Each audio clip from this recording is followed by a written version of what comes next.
ಆಸ್ಪತ್ರೆ ಉದ್ಘಾಟನೆಯಲ್ಲಿ ಅಮಿತ್ ಶಾ ಅವರನ್ನ ಭೇಟಿಯಾಗಿದ್ದಾರೆ ಅರವಿಂದ್ ಲಿಂಬಾವಳಿ. ಸೊ ಇವರಿಬ್ಬರ ಭೇಟಿ ಸ್ವಲ್ಪ ಕುತೂಹಲಕ್ಕೆ ಎಡೆ ಮಾಡಿಕೊಟ್ಟಿದೆ. ಅಮಿತ್ ಶಾ ಮತ್ತು ಅರವಿಂದ್ ಲಿಂಬಾವಳಿ ಇಬ್ಬರು ಕೂಡ ಮಾತಾಡಿದ್ದಾರೆ. ಸ್ವಲ್ಪ ಹೊತ್ತು ಅರವಿಂದ್ ಲಿಂಬಾವಳಿ ಜೊತೆ ಅಮಿತ್ ಶಾ ಸ್ವಲ್ಪ ಹೊತ್ತು ಮಾತಾಡಿ ತೆರಳಿದ್ದಾರೆ. ಏನ್ ನಡೀತಾ ಇದೆ ಅಂತ ಹೇಳಿ ಅಮಿತ್ ಶಾ ಕೇಳಿದ್ದಾರೆ.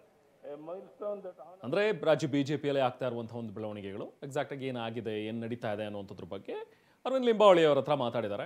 ಅದೇ ಸಂದರ್ಭದಲ್ಲಿ ಒಂದು ಚೀಟಿ ಕೂಡ ಕೊಟ್ಟಂಥದ್ದು ಸ್ವಲ್ಪ ಗಮನ ಸೆಳೀತು. ಆ ಟೈಮಲ್ಲಿ ಅರವಿಂದ್ ಲಿಂಬಾವಳಿ ಎಲ್ಲವೂ ಸರಿಯಾಗಿಲ್ಲ, ಸ್ವಲ್ಪ ಪಕ್ಷದಲ್ಲಿ ಈ ಥರದ ಒಂದಷ್ಟು ಸಮಸ್ಯೆಗಳಾಗ್ತಾ ಇವೆ ಅನ್ನುವಂಥದ್ದನ್ನು ಕೂಡ ಹೇಳಿದ್ದಾರೆ ಅಂತೇಳಿ ಸ್ವಲ್ಪ ಹೊತ್ತು ಕೂತು ಅಮಿತ್ ಶಾ ಅವ್ರ ಜೊತೆಗೆ ಮಾತಾಡಿದ್ರು. ಅದಾದ ನಂತರ ಅಲ್ಲಿಂದ ತೆರಳಿದ್ರು.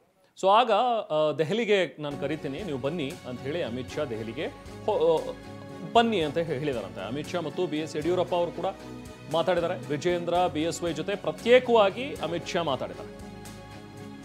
ಸೊ ತೆರಳುವ ಮುನ್ನ BSY ಮತ್ತು ವಿಜಯೇಂದ್ರ ಜೊತೆ ವಾಪಸ್ ಅವರು ಹೋಗೋಕ್ಕಿಂತ ಮುಂಚೆ ಅಮಿತ್ ಶಾ ಮಾತಾಡಿದ್ದಾರೆ.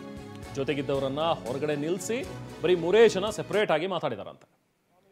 ಹಾಗೆ ಒಂದು ಚೀಟಿ ಕೊಟ್ಟದ್ದು ಕೂಡ ಸ್ವಲ್ಪ ಗಮನ ಸೆಳೀತು. ಇವತ್ತು ಕಾರ್ಯಕ್ರಮ ಇತ್ತು, ಒಂದು ಆಸ್ಪತ್ರೆಯ ಉದ್ಘಾಟನೆ ಸಮಾರಂಭ.